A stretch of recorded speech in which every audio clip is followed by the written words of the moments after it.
Subscribe कीजिए हमारे channel pension talk को और साथ बेल आइकन पर भी क्लिक कीजिए।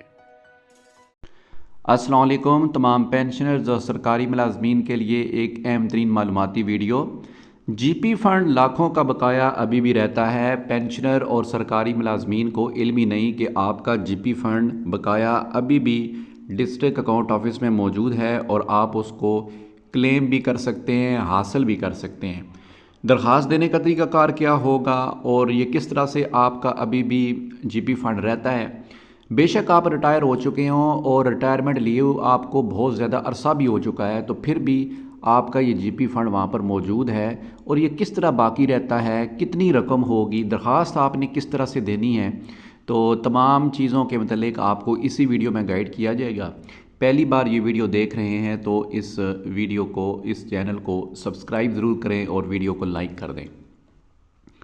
नाज़रीन, मामला ये है कि सरकारी मुलाजमीन की दौरान सर्विस हर महीने कटौती होती है जीपी फ़ंड की, और जीपी फ़ंड आपके अकाउंट में जमा होता रहता है इंडिपेंडेंट बैलेंस के तौर पर, अलग जमा होता रहता है, जिसकी तफसील आपके डिस्ट्रिक्ट अकाउंट ऑफिस में भी मौजूद होती है और आपकी सैलरी स्लिप के ऊपर भी मौजूद होती है।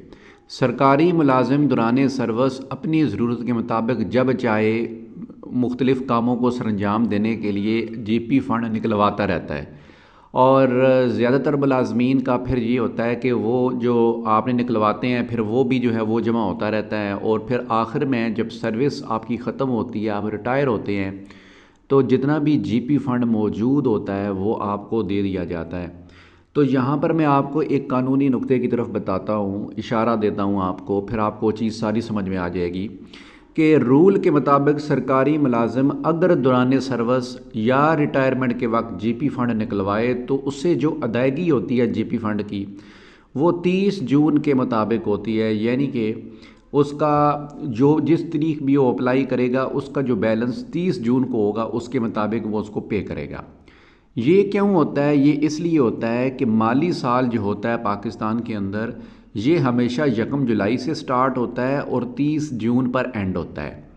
फॉर एग्ज़ाम्पल, अगर आप दिसंबर के महीने में जीपी फ़ंड निकलवाना चाह रहे हैं तो आपको जो जीपी फ़ंड की कैलकुलेशन है वो आपको 30 जून के ऊपर मिलेगी, क्योंकि जो माली साल है वो 30 जून तक पिछला कंप्लीट हुआ है, अगला अभी स्टार्ट हुआ है और वो एंड नहीं हुआ, वो कंप्लीट नहीं हुआ।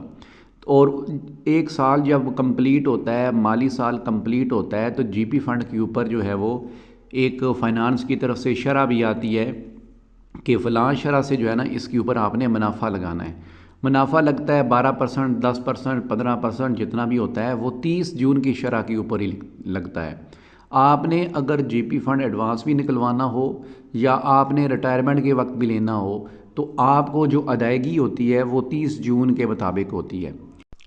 अब अगर आप ये जहन में रख लें कि आप सरकारी मुलाजिम हैं और आप रिटायर हुए हैं दिसंबर के महीने में, दिसंबर 2015 में आप रिटायर्ड हुए हैं, और आपको जो जीपी फ़ंड मिलेगा वो आपको मिलेगा दिसंबर 2015 के बजाय 30 जून 2015। तो फिर आपका बकाया बन जाता है जुलाई के महीने का और अगस्त के महीने का, सितंबर के महीने का, अक्टूबर के महीने का, नवंबर के महीने का और दिसंबर के कुछ डेज़ का। तो ये आपका बैलेंस अभी भी मौजूद है। मैं आपको एक और मिसाल समझाता हूँ, आप अभी स्क्रीन के ऊपर भी देख सकते हैं। अगर आप मिसाल के तौर पर 20 मई 2020 को रिटायर्ड हुए तो रिटायरमेंट के वक्त आपको जीपी फ़ंड की रकम 30 जून 2019 के बैलेंस के मुताबिक हुई है। उसकी वजह यह है कि 20 मई 2020 तक आपका तो जीपी फ़ंड काटा गया है, लेकिन 20 मई तक अभी माली साल कंप्लीट नहीं हुआ था।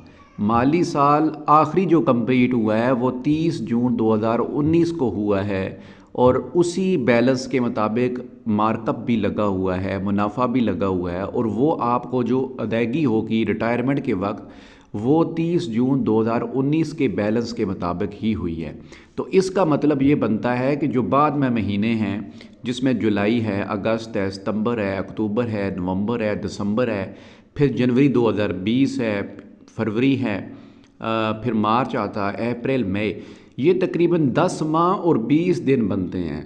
तो इसका मतलब ये है कि 10 माह और 20 दिन जो बनते थे, ये माली साल कंप्लीट नहीं हुआ, क्योंकि माली साल तो कंप्लीट होना था 30 जून को, और 30 जून को कंप्लीट होना था। फिर अगले 1-2 माह के अंदर नोटिफिकेशन आना था जिसके ऊपर मुनाफा लगना था, और मुनाफा लगने के बाद फिर जो है वो रकम आपको दस्तयाब होती नए इजाफे के साथ।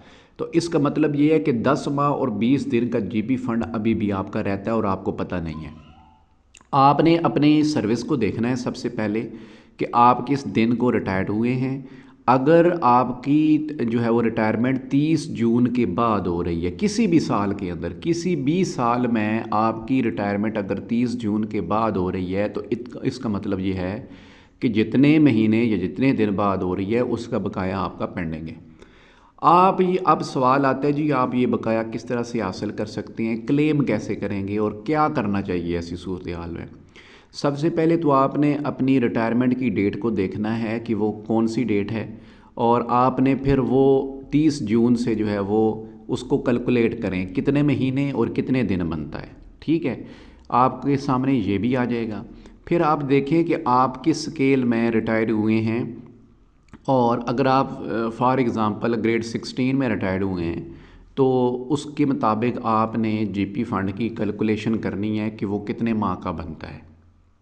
फिर उसके बाद आपने उस साल का जो यकीनी तौर पर मार्कअप भी लगता है, इजाफ़ा भी लगता है। हम मिसाल ले लेते हैं कि आपका अगर इसी तरह 10 महीने और 20 दिन का बकाया है, तकरीबन 11 माह बन जाते हैं, तो अगर ये 45,000 जीपी फ़ंड बन रहा है और इसके ऊपर अगर शरह आ जाती है 10% इजाफे की, तो तकरीबन 4500 रुपया जो मुनाफा बनता है, तो 50,000 से ऊपर ये अमाउंट बनती है। तो इसका मतलब जनाब ये है कि आपका 50,000 या 40,000 या जो भी रकम है बकाये की शक्ल में वो भी मौजूद है। आप ये बकाया 2 तरीक़ों से हासिल कर सकते हैं। एक तो ये होता है कि आप जो है वो थोड़ा सा इंतज़ार करें कि माली साल को कंप्लीट होने दें। आप 30 जून को कंप्लीट होने दें और उसके बाद फिर नोटिफिकेशन आने दें जीपी फ़ंड के इजाफे का, और सिस्टम के अंदर उसको अपडेट होने दें। अपडेट हो जाए तो आप जनाब अपनी दरख्वास्त दे सकते हैं। लेकिन अगर आपने फ़ौरी निकलवाना हो, आप नहीं इंतज़ार करना चाह रहे उस मुनाफे को लगने का, तो आप फिर से एक एप्लीकेशन लिखेंगे और बताएंगे कि इतने महीनों का बका मुझे फ़लाँ डेट तक जो है वो 30 जून 2000 जो है वो 19 तक अदायगी हुई है जीपी फ़ंड की, और इतने महीनों की मेरी अभी बकाया जात रहते हैं, तो मुझे वो भी जो है वो दें।